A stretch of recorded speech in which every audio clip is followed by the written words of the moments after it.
PS est-il à la hauteur de ce qu'on attend au conseil régional? Bonjour les collègues, je vous espère en forme. Alors je vais vous faire un retour sur la dernière CDS, la dernière commission de dialogue social qui s'est tenue le 19 octobre 2022. Mais avant ça, il faut quand même que je vous dise un mot sur les élections professionnelles au conseil régional de Bourgogne-Franche-Comté et sur les listes qu'il fallait qu'on dépose pour concourir à ces élections. J'attends mon tour, apparemment il y a un autre syndicat qui dépose une liste. C'est dans le bureau, juste là. On va voir. Bon, ça a été un sacré boulot pour récupérer tous les formulaires nécessaires, pour remettre tout ça dans l'ordre. Yo, CAPB, CAPB, CAPB, CAPB. Ok. Donc CAPC, ok. CAPB, ok. Quoi? Non mais attends, c'est une blague? Oh, je me suis encore trompé. Pour atteindre les seuils nécessaires pour qu'on puisse déposer une liste. Mais avec votre aide, ça a été un truc de dingue. On a réussi à déposer des listes pour concourir à ces élections dans toutes les instances représentatives du personnel. Vous voyez, elles sont là, les listes qu'on va déposer dans toutes les instances. Voilà, j'ai récupéré... je ne sais pas si vous voyez. Donc, je voulais en introduction à cette vidéo remercier tous les adhérents de l'UNSA qui se sont mobilisés, évidemment, les adhérents de l'UNSA. Mobilisés comme jamais, mais aussi tous les agents du conseil régional qui ont répondu à notre appel, à l'aide en fait de la dernière fois.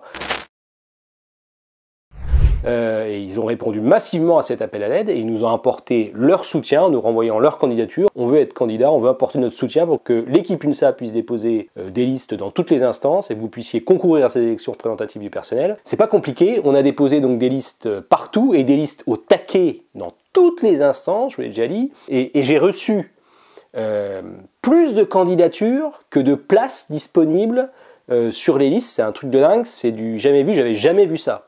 Donc merci aux collègues de l'aide, merci aux collègues de la confiance que vous avez manifestée à l'occasion de, voilà, de ce coup de main qu'on vous demandait et qui nous permet donc de déposer des listes partout et de concourir à ces élections dans toutes les instances. Et je voulais aussi remercier les collègues qui étaient candidats et du coup que je n'ai pas pu mettre sur nos listes. Et en fait j'ai quelque chose à leur proposer, donc si vous avez envoyé votre formulaire de candidature et que vous ne figurez pas sur les listes UNSA, bah, contactez-moi sur mon email conseil régional on va dire, parce que j'ai un truc pour vous, on va rester en contact, j'ai un truc à vous proposer. Bon voilà, première étape, check sur ces élections, on a nos têtes de liste dans toutes les instances, une super équipe qui s'est constituée. Maintenant va s'ouvrir la campagne des élections professionnelles, la campagne électorale.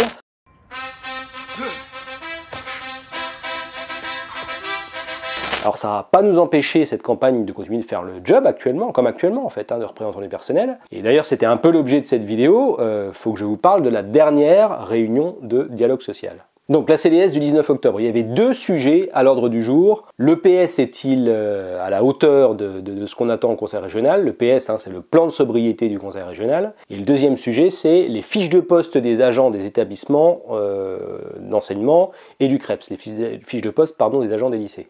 Je vais commencer par le deuxième sujet, les fiches de poste des agents des lycées et du CREPS, parce que on n'est pas d'accord avec ce qui nous était présenté, donc ça va être rapide. Et pourquoi on n'est pas d'accord? Je vous rappelle l'historique sur ce dossier. On voulait que chaque agent qui exerce ses missions de service public dans un des lycées ou au CREPS dispose d'une fiche de poste claire sur ce qu'il doit faire. Nos collègues de la RH, ils n'étaient pas en capacité de comprendre, ils ne sont pas assez nombreux pour faire ce travail, parce que c'est un travail énorme de donner une fiche de poste à chaque agent, à chacun des plus de 3000 agents qui exercent dans les lycées et au CREPS. Donc nos collègues de RH, ils n'étaient pas en capacité de réaliser ce travail, et il a été décidé de passer par un cabinet extérieur pour le faire, ce job de fiche de poste à donner pour chacun des agents du conseil régional, cabinet extérieur KPMG. En même temps, dans l'idée, passer par un prestataire externe au conseil régional, ça nous permettait, moi j'y voyais l'intérêt, ça permettait d'avoir un regard extérieur sur ces fiches de poste pour qu'elles ne soient pas orientées. Bon, ce qui a été présenté à la commission de dialogue social du 19 octobre, ça ne nous convient pas parce que là, pour le coup, c'est clairement orienté. Je ne vais pas tout détailler, mais ces fiches de poste, comme elles sont présentées, en l'état actuel de ces fiches de poste, elles permettent juste à notre employeur d'assigner n'importe quel agent d'un lycée à n'importe quelle tâche dans un lycée. Voilà, le résumé, c'est ça. On ne sait même plus qui doit faire quelle mission dans un lycée. Par exemple, l'ouverture et la fermeture des portes dans un établissement, on ne sait même plus quel est l'agent qui doit le faire. L'agent d'accueil, il peut le faire. Le chef de cuisine, il peut le faire aussi. Le responsable des services techniques, il peut le faire aussi. Ouvrir, fermer les portes du lycée. Tout le monde peut tout faire. La gestionnaire, avec ce qui est proposé, c'est pas compliqué, une gestionnaire dans un lycée, elle peut aller voir le chef de cuisine et puis lui dire, bah, dis donc, tu feras la tournée du lycée avant de partir, hein, tu fermeras les portes. En gros, si tu es gestionnaire dans un lycée de Bourgogne-Franche-Comté, quand tu as un truc à faire, bah, c'est super facile, le premier agent que tu vois, tu lui files le boulot, puis il est obligé de le faire. Donc ça ne nous convient pas. En plus, dans les restitutions du cabinet KPMG, cette question des ouvertures et des fermetures de portes, j'ai regardé, elle avait bien été soulevée par les agents au moment de la concertation. Je vous lis ce qui avait été dit par les agents pendant ces ateliers de conversation. Lors de l'atelier sur les agents polycompétents, les participants ont indiqué que l'activité ouverture et fermeture des portes des établissements ne pourra plus être une activité réalisée à titre exceptionnel dans le contexte de la disparition des veilleurs de nuit.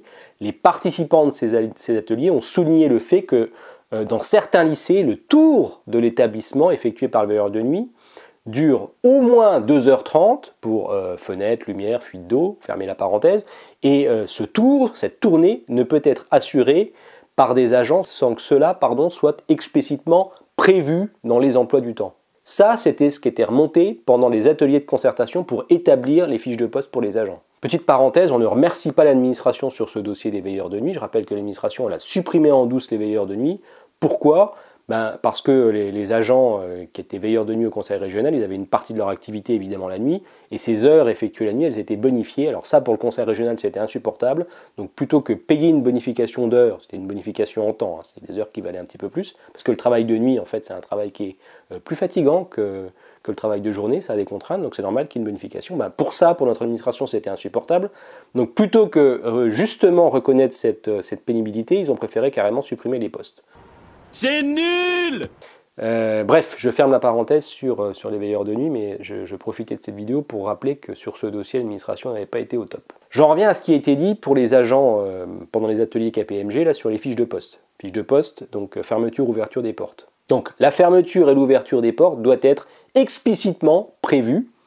C'est ce que demandaient les agents. Et qu'est-ce que ça donne en traduction dans les fiches de poste qui nous ont été présentées à la CDS du 19 octobre ? Ça donne qu'à peu près tous les agents du lycée peuvent être mobilisés pour ouvrir ou fermer les portes, sans qu'on sache très bien à qui incombe véritablement cette mission. Donc nous, à l'UNSA, cette situation, elle ne nous convient pas, d'autant que ça ne correspond pas à ce qui était ressorti des ateliers KPMG en début d'année. Là, on l'a dit à la réunion de dialogue social du 19 octobre, ça ne nous convient pas. Tiens, je pense aussi à un autre exemple, là ça me vient, je pense à un autre exemple, un autre extrait de ces fiches de poste qui nous ont été présentées à la commission de dialogue social du 19 octobre. Je vous fais la scène là, la gestionnaire elle vient vous voir, puis elle vous dit, tiens dis donc Mireille, tu laisses l'accueil pendant 30 minutes là s'il te plaît, parce que bon je pense qu'il n'y a pas trop de coups de téléphone en ce moment, il faudrait que tu passes la tondeuse devant là, parce que c'est vraiment pas propre, mais attention, hein, tu respectes bien le protocole et tu utilises bien du matériel adapté, parce que si tu te blesses, ça sera de ta faute, hein, ça ne sera pas de la mienne. Moi, je t'ai dit de le faire correctement avec le bon matériel. Moi, ce que je te demande de faire, c'est exactement ce qui est marqué sur la fiche de poste. Donc, tu le fais dans les conditions indiquées sur la fiche de poste. Comme ça, moi, je suis la gestionnaire, moi, je suis couvert. Hein. Bah oui, parce que l'agent d'accueil, dans les nouvelles fiches de poste qui sont proposées, là, l'agent d'accueil, il assure l'entretien aux abords de la loge selon les protocoles et en utilisant les matériels adaptés. Donc dans l'absolu, ça pourrait aller jusqu'à vous faire passer un petit coup de tondeuse là pendant une demi-heure rapide. Hein. Alors surtout, faites pas la manucure le matin parce que ça servira plus à rien. Pareil, l'agent d'accueil, il doit faire appliquer, avec les nouvelles fiches de poste, il doit faire appliquer les règles de sécurité. Faire respecter les règles de sécurité en vigueur, c'est du ressort des responsables administratifs et de la vie scolaire de l'établissement. Les agents d'accueil, ils ne sont pas des agents de sécurité, il ne faut quand même pas exagérer. Donc là, c'est pareil, ce qui est proposé par le cabinet KPMG, ratage, c'est pas du tout, ça ne correspond pas à ce qu'on a demandé, ça ne correspond pas aux attendus dans les lycées sur les postes d'accueil. Ce qui est marqué sur la fiche de poste, c'est un gros ratage. Surtout que, en plus, hein, là encore, j'ai vérifié ce qui était ressorti des ateliers KPMG là, sur l'élaboration, la période de concertation pour l'élaboration de ces fiches de poste. Et donc dans les ateliers KPMG, c'était en fait, il était indiqué que l'agent d'accueil fait partie intégrante de la communauté éducative du lycée et qu'il est en mesure de recadrer, empêcher une action ou un comportement réprimable d'un élève. Et ça, ce qui était ressorti des ateliers, ça se transforme dans la fiche de poste qui nous a été présentée le 19 octobre, ça se transforme en faire respecter et appliquer les règles de sécurité en vigueur. Bah non, Non, nous on n'est pas d'accord avec ça. C'est nul! Bon, j'arrête sur les projets de fiches de poste des agents de lycée qui nous ont été présentés parce qu'on pourrait y passer des heures, tellement il y a à dire. Vous avez compris que sur ces fiches de poste, sur ce qui a été proposé aux représentants du personnel UNSA le 19 octobre, en fait, ces fiches de poste, elles ne répondent pas du tout à notre demande, elles ne répondent pas du tout à ce qui était ressorti des ateliers qui ont été menés par KPMG au moment de la consultation des agents. Aujourd'hui, ces fiches de poste, tout ce qu'elles permettent, c'est d'assigner à tous les agents des lycées toutes les tâches des lycées. Donc il faut qu'on en reparle avec l'administration, c'est notre demande, nous à l'UNSA. Les questions posées lors des ateliers ne sont pas traitées, les fiches de poste proposées ne répondent pas à ces questions, ne répondent pas à nos questions et ne permettent pas aux agents de se sentir sécurisés avec une fiche de poste qui correspond réellement aux missions attendues de l'agent. J'en viens maintenant à l'autre sujet qui était à l'ordre du jour de la commission dialogue social du 19 octobre. Le PS est-il à la hauteur? Le PS, c'est le plan de sobriété. En gros, c'est quoi? C'est répondre à la question comment le conseil régional va prendre sa part dans les économies d'énergie qui sont demandées à notre collectivité par le gouvernement. Alors, la présidente du conseil régional, bonjour à toutes et à tous. Elle en a parlé lors de la séance plénière du 21 octobre 2022. Plus localement, je suis persuadée que la somme des gestes vertueux du quotidien pour économiser l'énergie est un rempart sérieux. Dans notre collectivité, cela passera par des propositions alimentant le dialogue social sur lesquelles nous nous pencherons lors de notre assemblée plénière de décembre. Augmentation du forfait de télétravail, optimisation des locaux à chauffer, baisse à 19 degrés de la température au sein de nos locaux, réduction des déplacements, et nous invitons tous les lycées à mettre en place leur propre plan de sobriété énergétique. Il y a un plan de sobriété qui est actuellement préparé dans la concertation avec les représentants du personnel et les représentants des élus. Et ce que je peux dire aujourd'hui, c'est qu'il y a une nette amélioration par rapport à la première version de ce plan où tout était imposé aux agents et on avait l'impression que notre administration elle allait profiter de cette demande du gouvernement de mettre en place un plan d'économie d'énergie pour raboter nos droits. Exemple, des congés imposés à des dates qui ne nous conviennent pas ou pas vraiment, et puis évidemment aux dates où prendre des locations c'est le plus cher, quoi. Donc ce sujet-là, des congés imposés à des dates imposées, ça ne nous convenait pas. Donc vous vous souvenez qu'on avait freiné fort sur ce dossier, et donc l'administration est revenue auprès des représentants du personnel UNSA avec un nouveau projet. Entre-temps, les agents ont fait remonter leur mécontentement aussi, plus ou moins, par l'intermédiaire du questionnaire qui avait été mis en place, qui avait été adressé aux encadrants leur demandant de consulter leurs agents. Je dis plus ou moins parce que dans certains services, on m'a remonté que l'encadrant, il avait répondu aux agents « Non, mais je ne peux pas répondre ça, on va le formuler autrement, parce que, vous voyez, après ça remonte au directeur général des services, donc il faut atténuer un peu tout ça. » Bon bref, de toute manière, vous ne vous inquiétez pas, même si vous n'arrivez pas à faire passer les messages pendant vos réunions de service ou vos réunions de direction, on peut comprendre ça, une certaine peur de l'administration dans la libre expression, vous nous contactez, nous à l'UNSA, vous contactez vos représentants du personnel UNSA, puis nous, on fera remonter vos revendications, on fera remonter votre mécontentement ou vos propositions aussi. Donc le PS, qu'est-ce qu'on en dit? Voilà, je vais vous dire ce qui est proposé. Concrètement, c'est quoi? Je vais vous dire ce qui est proposé pour la période du 1er janvier 2023 au 31 août 2023 en expérimentation pour mettre en place des mesures de sobriété énergétique. Grand 1, booster le télétravail. Avec une hausse du forfait télétravail de plus 15 jours, qui porterait le nombre total de jours télétravaillables sur l'année de 85 à 100 jours. Pourquoi? Pour renforcer le télétravail sur les périodes de pic de vacances et sur la semaine précédant le 15 août.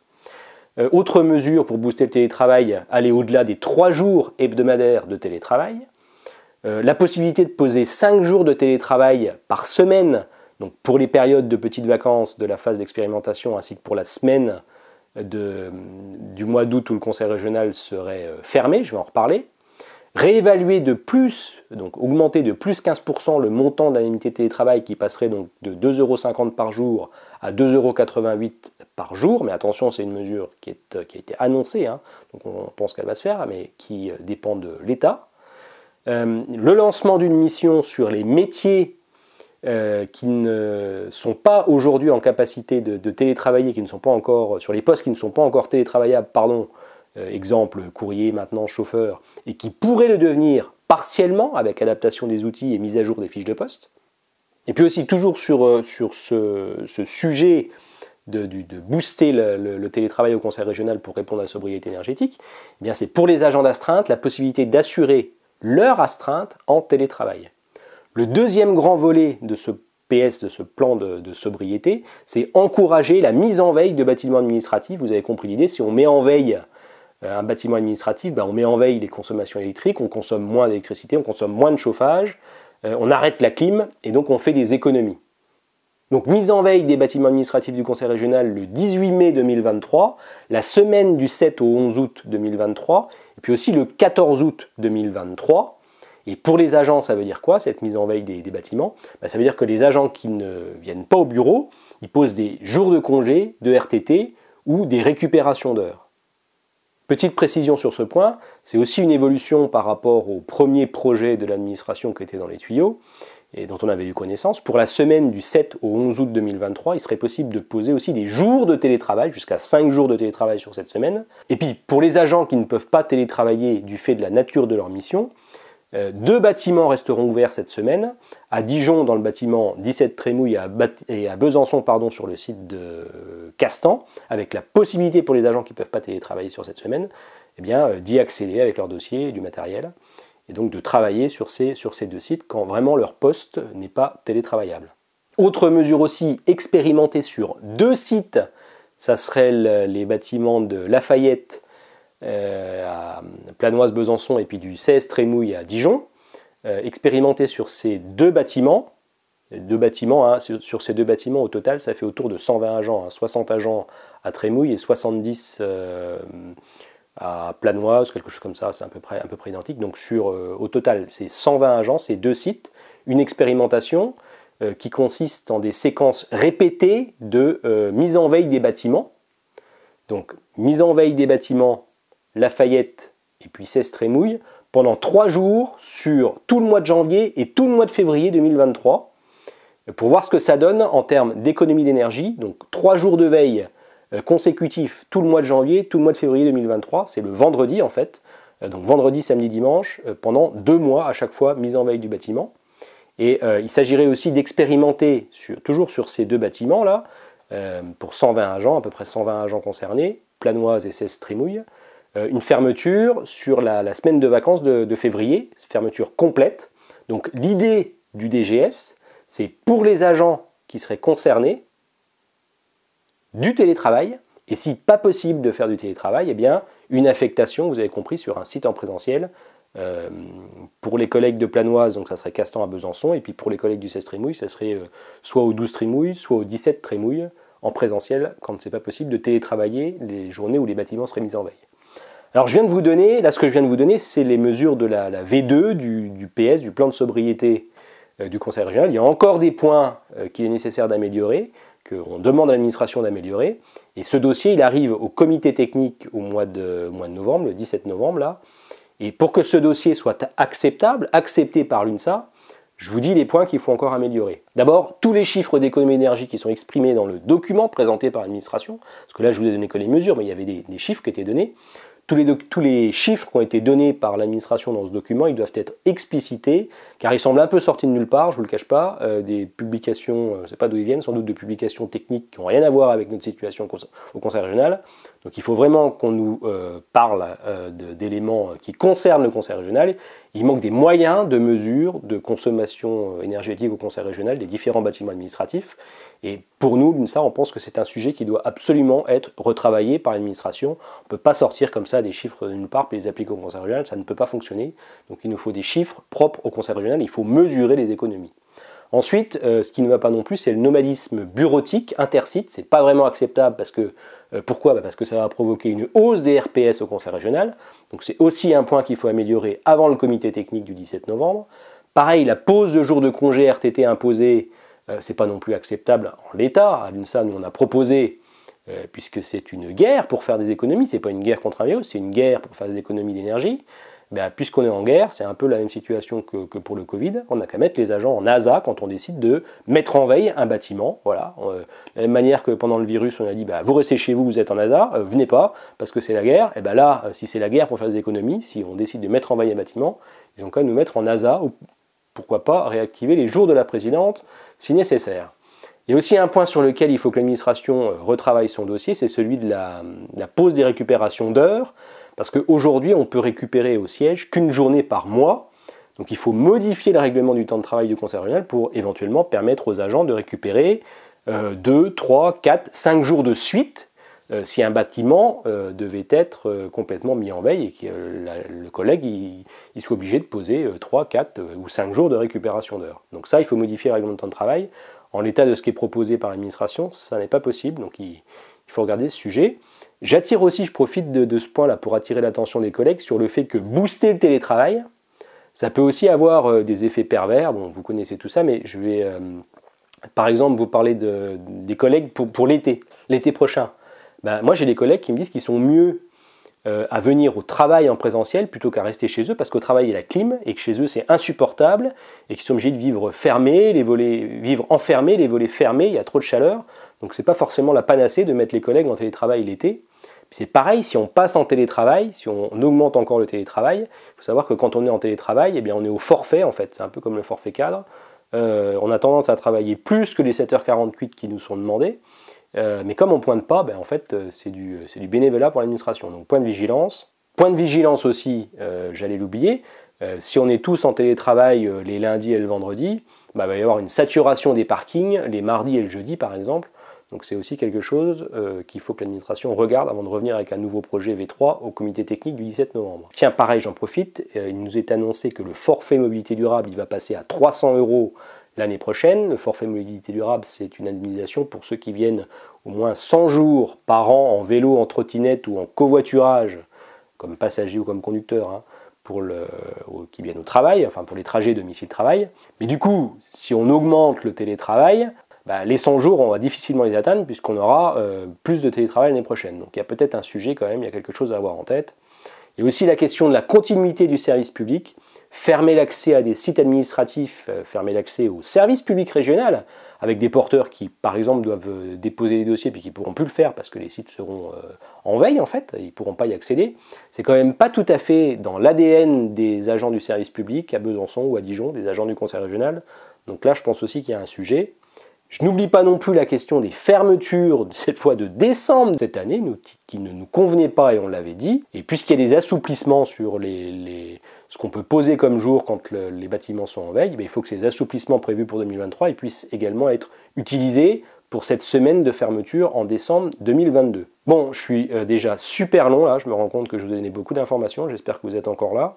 Mettez donc un petit pouce bleu si vous êtes encore là. Vous dire qu'il faut me faire un retour sur le PS, le PS du siège, qu'on puisse affiner nos revendications dans la perspective du prochain comité technique du 17 novembre, puis revendiquer vraiment ce que vous voulez. Je termine avec un mot quand même sur le plan de sobriété dans les lycées. Alors pour l'instant, la région, elle en est à des simples recommandations aux chefs d'établissement. Et ça veut dire quoi? Ça veut dire que chaque lycée va faire ce qu'il veut. Ça ne nous convient pas vraiment, parce qu'on a déjà vu, on en reparlera, mais certains lycées qui font n'importe quoi, qui éteignent les lumières dans les couloirs. Donc le matin, quand tu fais le ménage et qu'il fait nuit, bah, c'est pas évident de faire le ménage, de voir ce que tu fais, et puis surtout c'est dangereux. Donc ça, c'est la mauvaise idée de couper les lumières dans les couloirs. Mauvaise idée aussi d'empêcher les agents d'utiliser de l'eau chaude pour faire le ménage. Et il y a certains produits où les produits ne fonctionnent que quand l'eau est chaude, ou alors il faut interdire certains produits dans les établissements. Enfin, il y a vraiment un sujet. Il y a des produits qui fonctionnent qu'à l'eau froide, mais il y a des produits qui ne fonctionnent qu'à l'eau chaude. Donc interdire l'eau chaude dans certains établissements quand l'eau chaude ou l'eau tiède est nécessaire pour faire le ménage, c'est quand même un peu compliqué. Supprimer l'eau chaude pour laver le sol, c'est quand même un peu compliqué. Je passe sur certains lycées où on a carrément décidé de mettre les agents en congé pendant toutes les petites vacances, et puis les faire travailler le mois de juillet de l'année prochaine. De cette manière, ils n'auront d'ailleurs que 4 ou 5 semaines de congé en août. Mais là, c'est des sujets qui sont quand même gigantesques, assez terribles. Donc un lycée ne peut pas prendre tout seul dans son coin des initiatives à ce niveau-là, de bouleversement des emplois du temps des agents. Donc il faut absolument qu'on en parle ensemble, avec notre employeur, avec les représentants du conseil régional. Il est hors de question que les lycées prennent individuellement des mesures d'organisation du temps de travail sans qu'on soit au courant et sans que les agents puissent les contester ou demander des ajustements, des modifications, en tous les cas que ça se fasse en l'absence de concertation, en l'absence de dialogue social. J'arrête là parce que je vais être trop long, je vous ai donné l'essentiel sur ces dossiers importants qui vont repasser en comité technique du 17 novembre, donc on a un petit peu de temps pour en parler. Faites-moi remonter vos propositions, vos retours, vos avis, vos revendications. N'oubliez pas de mettre un petit pouce bleu parce que c'est sympa, ça remercie, ça encourage, et puis à vous abonner pour ne pas rater les prochaines publications. À bientôt!